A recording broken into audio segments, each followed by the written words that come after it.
for a run around our lake here in beautiful Fort Collins, Colorado.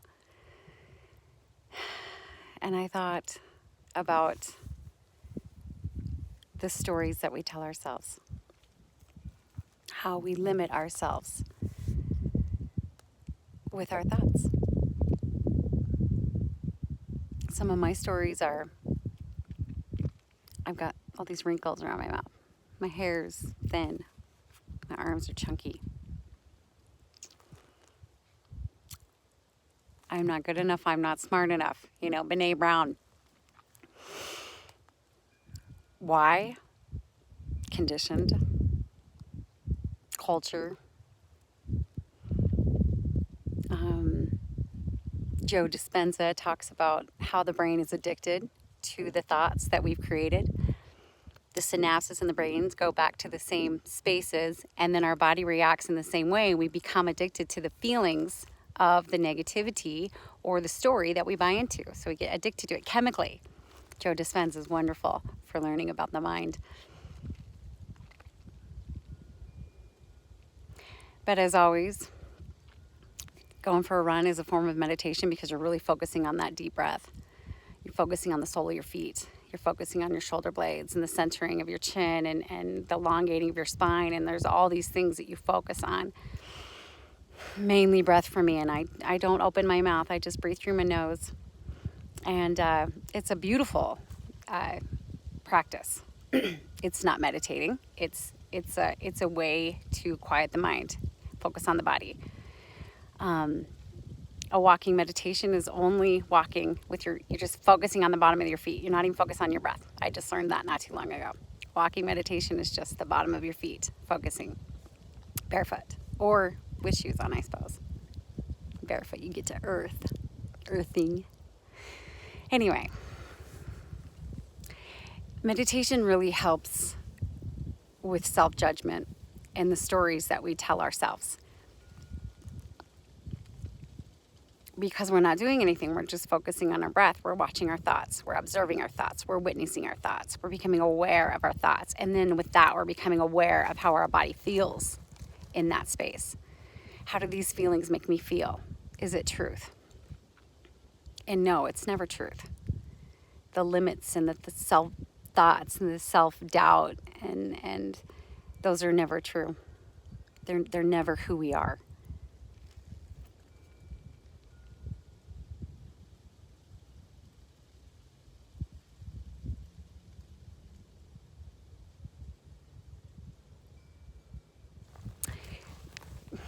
I think with meditation, we also develop a sense of no self. We strip away the self. So some of the thoughts that we might have about ourselves, we don't take them as personally, or somebody might say something to you, or somebody might pull out in front of you, and you're like, you can react, you can sit in a space of reaction, but once you kind of strip away the self through the meditation practice, you're no longer as offended about what people do or say or the moment that might be, I want to react, and you're just like, you're kind of more in touch with your thoughts to where you're in a space of just allowing instead of reacting. So I have these thoughts, my hair, and then I think, does it make me feel better? Does it help my self-worth? Is it truth? No, it's not truth. Am I healthy? Yes. Are my arms chunky? Yes. Do I have wrinkles around my mouth and my eyes? Well, yes, you're 44 years old. Of course you do. Do I think about getting them done? Sure, I think about getting them done, But is it for others to feel more comfortable around me because I'm aging? I don't know. It's kind of silly. The thoughts we tell ourselves, the limits that we put on ourselves. It's just it's like we're just telling the universe that this is what we want. So we sit in a place of lack and we sit in the problem instead of like pushing our vibration, pushing our energy and our frequencies past that to get to a higher place, to get to a place of just love and being and understanding of who we are.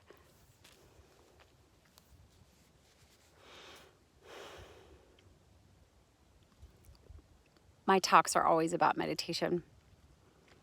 And I also practice yoga, and I think yoga is a form of meditation and a form of learning about the self and self-realization. I practice in front of a mirror, and I catch my thoughts. Oh, you look, you're gaining weight, babe. You're gaining weight. You don't look as good. But you're there, and you're doing it, and you're 44 years old, and you still have a practice, so who cares? Who cares? If somebody else judges you, they're really judging themselves.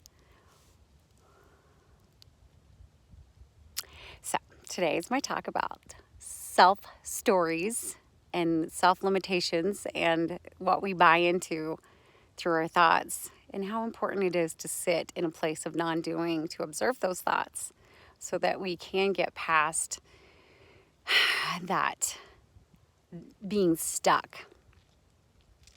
We don't want to be stuck here as human beings. We want to evolve. And I believe that meditation is one of the truest forms to evolve as a human being on this planet. So I'm about past my 5 minutes. I want to say peace and light to you.